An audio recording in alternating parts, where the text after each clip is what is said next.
Hey everyone, in this video I'm going to show you how to connect Excel to the Supabase database, which is an online database and it's also free, and I'll show you how to do this without writing a single line of code. Notice that we have a custom Supabase tab right here in the Excel ribbon, with all the operations you need like adding records, editing, deleting, and we also have several filter operations here so you can search using operators and search terms. Everything you'll need to build this is right here in this editor. So this is RubyGym, a code editor built specifically for VBA, and it's also free. You can download this editor directly from the official site, rubygym.com, and on this page you'll be able to download the editor. Another thing you'll need is to create an account on Supabase, if you don't already have one. The two credentials you'll need are these here: the Supabase URL and an API key. And I'll walk you through the whole process step by step. If you have any questions about how to use this tool, there's a tutorials page here that shows the entire process so you can use the tool correctly. Alright, so let's start by creating an account on Supabase. If you don't have one yet, just click here to start a new project. You'll need an email to create your account, and you'll also need to enter a password. You also have the option to use your GitHub account. After entering your email and password, just click the Sign In button, and after that it will ask you to confirm the email address you used. So what you'll do is open the email you received and click to confirm your email address. After doing that, you'll be redirected to this page, and now you'll be able to log in. On your first login, it'll ask you to create a name for your organization. I'm going to name it Personal, and I'll sign up for the free plan. I'll click Create Organization. On this new page, it asks you to give a name to your project. I'll call it Supabase Connection, and you'll need to set a password. Then we click to create our project. Once you're inside Supabase, you're going to need two credentials. The first one already appears right on your project's home page, which is this URL here. This is the Supabase URL. What matters to us here is the project ID, which is this value. So you have two options. You can simply copy and paste it into your worksheet, or you can go to Project Settings, and there it'll also show you your project ID. So let's do that. First, let's go back to the editor. I'm assuming you've already downloaded and installed this editor. Once you're inside RubyGym, click on Catalog. Remember, you need to be logged in to access the catalog. And here you'll search for this workbook, Supabase CRUD for Excel. Click Download, and choose a location. I'll keep it in the Downloads folder. I'll click Save, and it will download and quickly import into the editor. Notice that here we have a JSON parsing code. Here's the ribbon customization code. And here we have a code with all the callbacks. You can click here to open the application, click Enable Content, and now you'll have the workbook ready on your machine. And what you'll need now are these two pieces of information. We already have the project ID, so just paste it in. Let me go back to the browser. I'll copy the project ID, and I'll paste it here in this field. And now we'll need the API key. This API key is found on this page, under API Keys. And down here you'll have these secret keys. You can even create one from scratch, or use the default one.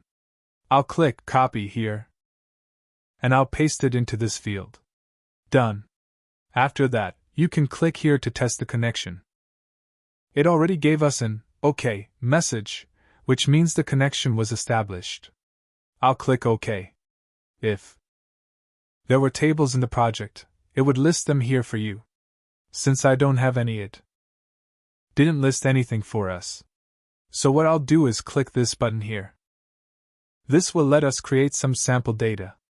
I'll click this button. It'll generate the SQL command. Just select this entire command, go back to Supabase, and open the SQL Editor. You'll create a new window to paste your code in. Just paste the code here and run it. What will it do? It will create a table and already insert some sample data so you can start working. Now let's go back to Excel.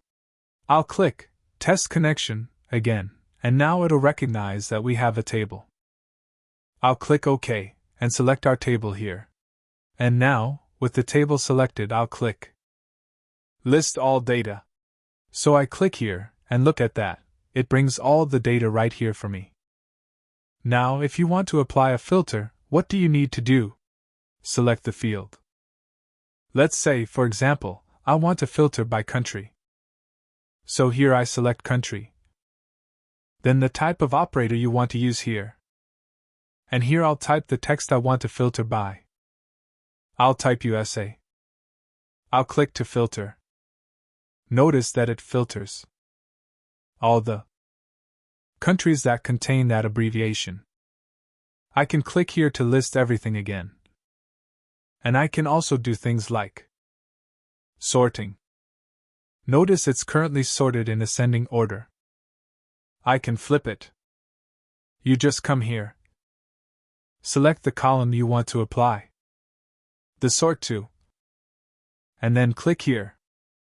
Nothing's going to change because the sort order is already ascending. So now I'll set it to descending. I'll click Apply. See, it sorts based on that field. So there are several search and filter operations you can perform here. You can also limit the amount of data shown. I'll set it to just 5. So it'll filter just the first 5. Based on the order I set. And that's how you can do a bunch of different operations.